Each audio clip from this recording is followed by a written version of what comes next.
Good morning and welcome to Season 2 of Rise and Pryne. So excited today to have two of our board members, Jim Stauffer and Larry Jeffries, are with me this morning.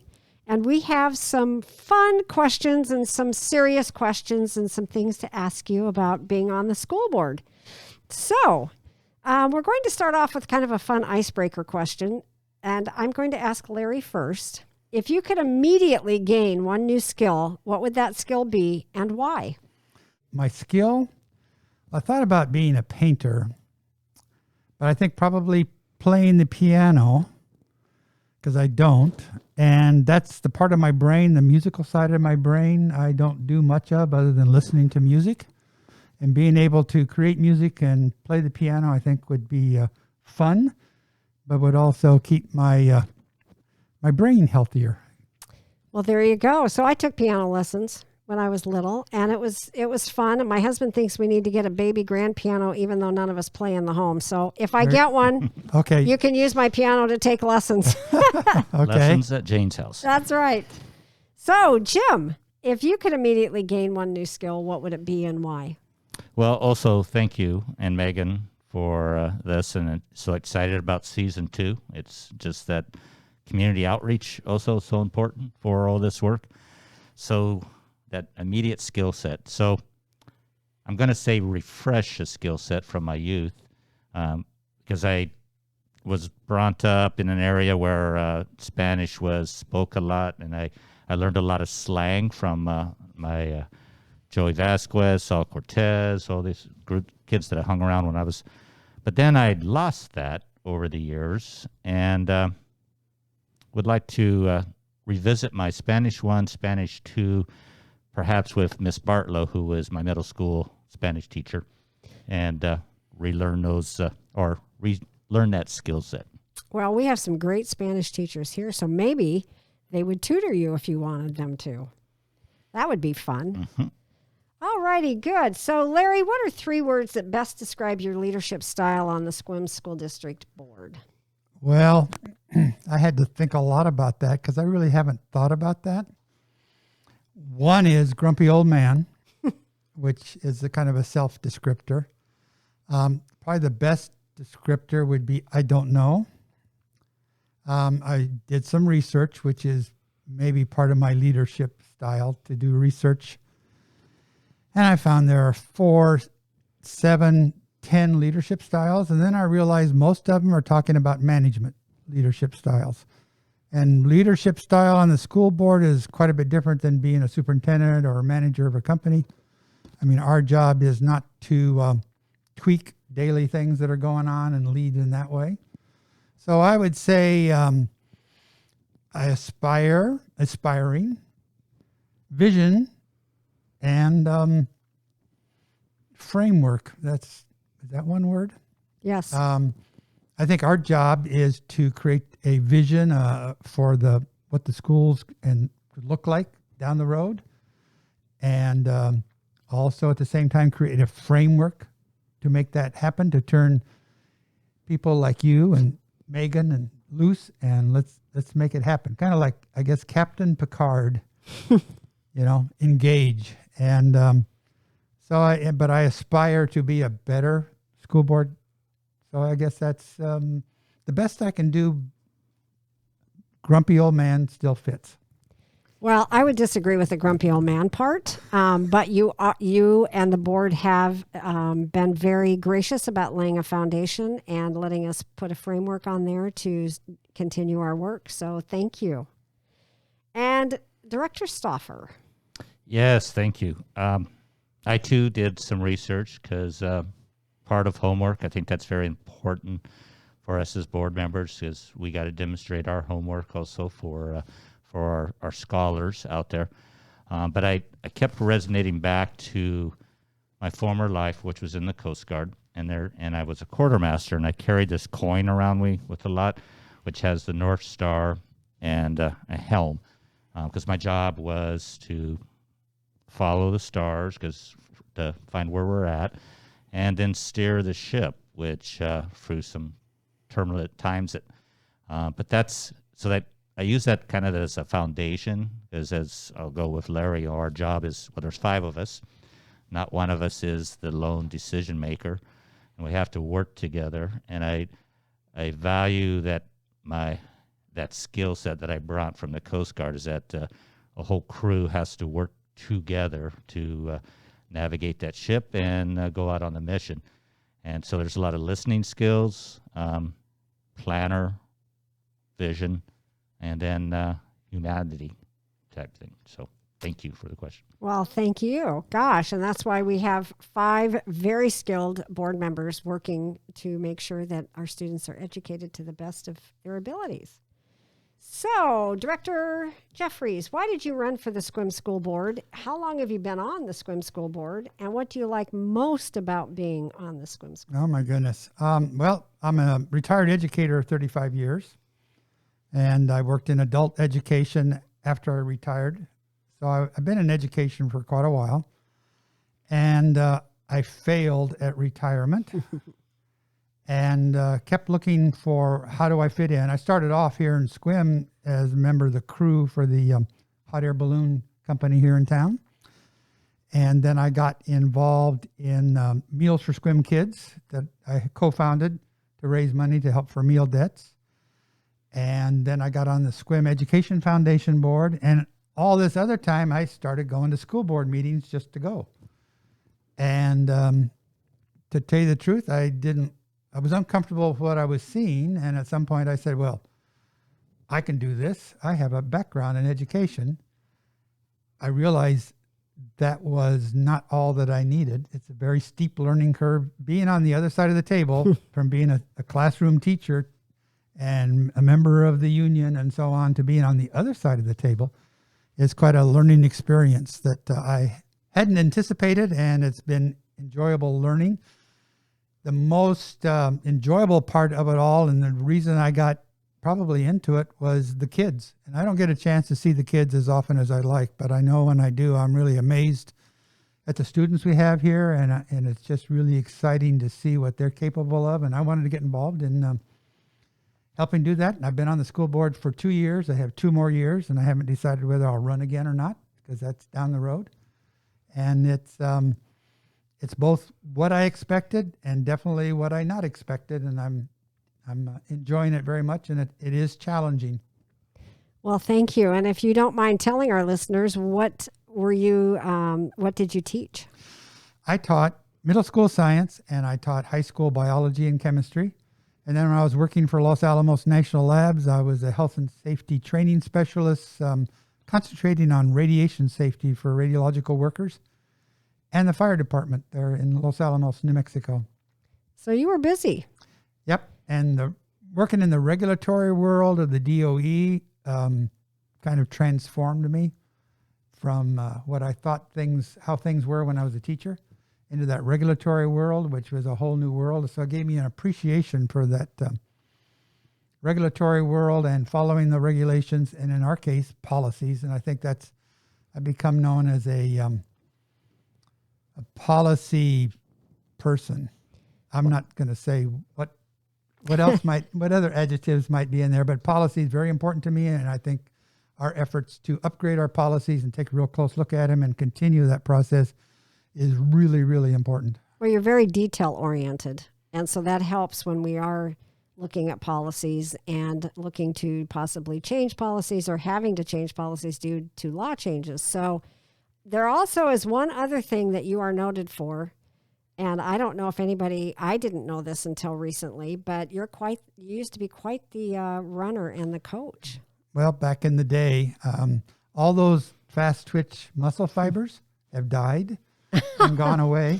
I was a sprinter in high school and college, and was fairly successful. So it ran in against some big names back in the 60s, basically. That why the grumpy old part comes in, because I ran against a couple of Olympians. They beat me. But and then I was a coach, cross country and track coach for 20 years, had very successful high school teams, and actually coached a national championship cross country team way back in the day. So that coaching experience was also fantastic, but I kind of approached it the same way. I created a framework. Here's the workout schedule, but a framework let the athletes achieve. A framework, it's the same here. Create a framework to let the staff of Sequim schools achieve and excel. Well, thank you. A very, very interesting background. Director Stauffer. So, why did you run for the Sequim School Board? What do you like most about it, and how long have you been on the Sequim School Board? Well, it was John Bridge, who's... oh, yes, John Bridge. We all know John. Even I know John Bridge. Yes, John Bridge was a teacher of my daughter when she was in 4th grade, and he was on the Sequim School Board, and we had returned from an assignment in Alaska, and he started recruiting me, and we live in the same district area, and he's like, Jim, I think you should do this, and he repeatedly, it was like the little chihuahua chewing at my heels. Jim, you should do this.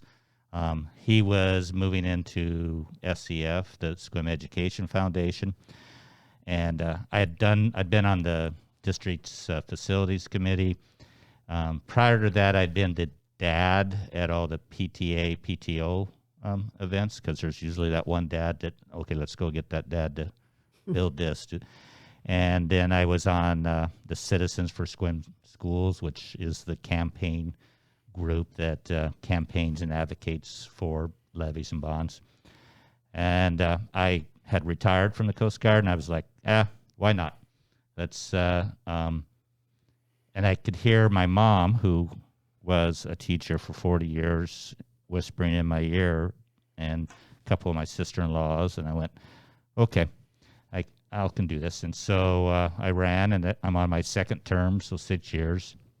And that led to other involvement on the state level with WASDA's legislative committee, and then I also serve on the Trust Land Advisory Committee.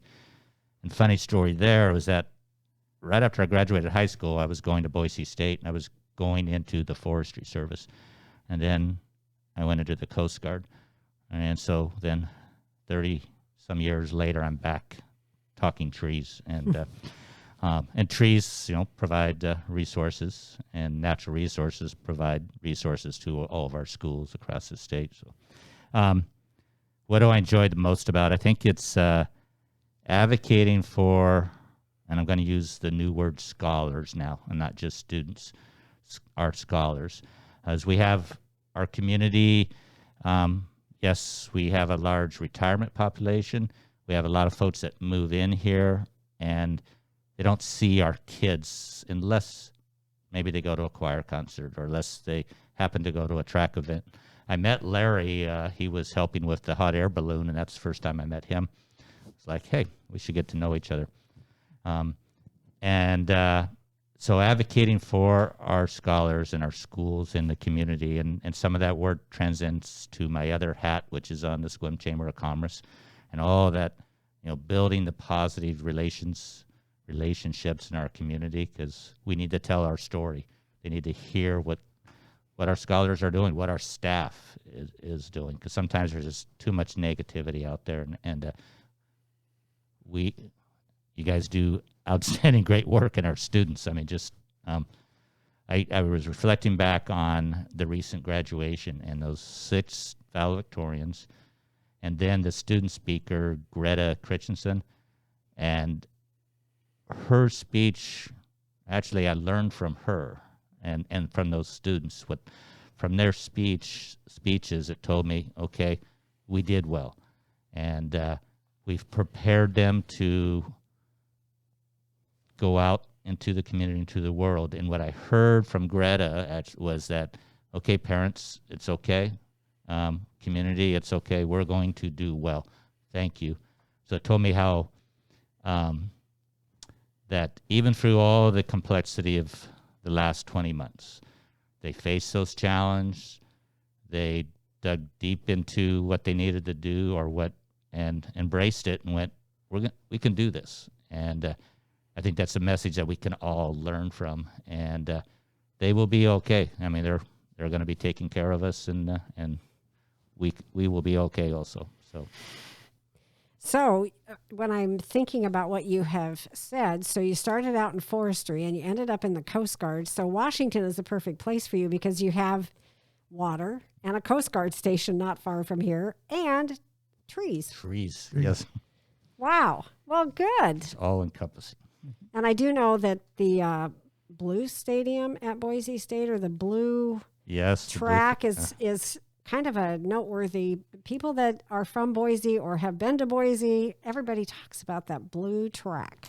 Yes, it's the first time I walked on it was in high school in marching band, and that's where we had our regional competitions, and it was AstroTurf because Nampa, kind of where I grew up in, kind of had the same stadium as we do over here with a lot of bumps and divots and and then we went over there and we're like, wow, this is the big city. We're in the big, and yeah, that's. I was very glad that my daughter returned from. She did a year in Hawaii at Hawaii Pacific University, and I remember she was like, "Dad, I want to come back closer to home. What about Boise?" And I was like, "Yes," because football tickets. I've had large friends still down there, and I have a favorite Aloha shirt, which is a Coast Guard Aloha shirt. I was wearing it yesterday during our meetings, and it actually blends in well with the field because it has the blue and orange. And so there's a picture of me out there laying on the field and making a snow angel without the snow. That brings up a little bit of a controversy, the blue blending in of that football field at Boise and then the blue football uniform. Some people suspect that's not by accident, that they're very similar colors. So they kind of blend in and the defense can't see you. There's rumors to that, but they have a collection, pretty eclectic mix of uniforms wherever they. So. Okay, good. Okay. So strategic planning, is that what you're saying? Strategic planning. I like that. There we go. Yeah, like you said, detail. I was detail oriented instead of picky. I like the terminology. Oh, I detail oriented. Yeah, that's a very positive thing. Yes. I live with somebody that's very detail oriented, so I have to keep telling myself, he's not picky. My husband is detail oriented. There you go. And he's a sailor too. And he's a sailor. Yes, we had a good conversation. Yes. Well, that vision, I was talking about vision. I have this vision of what our track and football field out here could look like if we can find the money to put it together and really make that a first-class facility like most of the high schools, in our conference and in Washington have facilities that are vastly superior. And I believe sports, athletics is a valuable, integral part to education. It is education. But the community, something the community can be proud of and use, I think would be a fantastic opportunity. So I'm looking forward to that. Agreed. The capital projects levy funds are going to be starting to be dispersed in April of 2022, and we have our plans. So here we go. Final question. Yes. So, Director Stauffer, what do you hope to accomplish for the students of Sequim for the 21-22 school year? That we've prepared them for life outside of Sequim, life outside of high school. And I feel pretty strongly that we are, and I base that back upon hearing the class of 21 and their graduation speeches and so forth. And so we have to always, as school board directors, we have that. We have policy. We have approving the budget, evaluating your performance, which is stellar, by the way. Thank you. And curriculum review, and then the advocating for our scholars out into the community. And we're not through COVID yet. There's still a lot involved there, the complexity of it. Some of it is pretty scary, actually, and we have laws that we have to follow. Some of them I may not personally totally agree with, but we have to work together as a board the primary and what's paramount is the safety, health of our students, our staff, this community, and that's the lens I'm always going to be looking through, and then ensure that we're providing the best opportunities. There's a whole CAN statement. It's on our vision goal statement that we're going to provide the opportunities in safe and respectful environment so that each student thrives. There's so much more into that. It's the policies that Larry has been talking about. That's a huge part of our responsibility to ensure that they're in alignment, that they're reflecting current issues that we're involved in, and that always keeping the student needs focused. I was so impressed and inspired yesterday with Dr. Campbell's workshop with us, and we have some great scholars, and sometimes us as adults just perhaps need to step back, not get in our own way, not get in there, and just listen and hear their stories, and then advocate for them in our community. So that's my overall. Thank you. Director Jeffries. Well, similar. I agree with everything that Jim said. I would add to that my goal for the 21-22 school year is to get the kids back in the classroom and full-time, and because I think it's so important that they be there with their teachers. I don't know what that's going to look like, and I don't know what the COVID is going to do to us, but make every effort to make sure those kids and teachers and staff, all the people that support kids, are in the classroom with the kids and help to foster their learning. And I was thinking in a broader sense, I think next year's kindergarten class is maybe the class of 2035. And I definitely won't be on the school board that long. But whatever we can do next year and over the next 2 or 3 years to set us on the right track, create a foundation for making sure those kids, those little kindergarten kids are really, something special when you see them and how excited they are to be in school.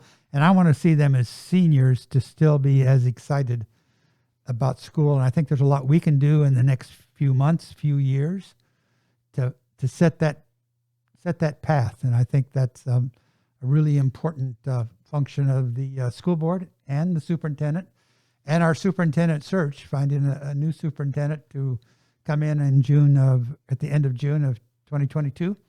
And let's keep moving forward. I want to say thank you to both of you. It has been a pleasure talking with you this morning, and we are looking forward to the new school year. Keep up the podcast. Yes, thank you. Most definitely. Thank you very much. Thank you. Yep. We invite you to the 9th Annual Back to School Fair on Saturday, August 28th from 10 a.m. to 2 p.m. For more information, please visit sequimschools.org. And thanks so much for joining us today, and have a fantastic Friday, Sequim.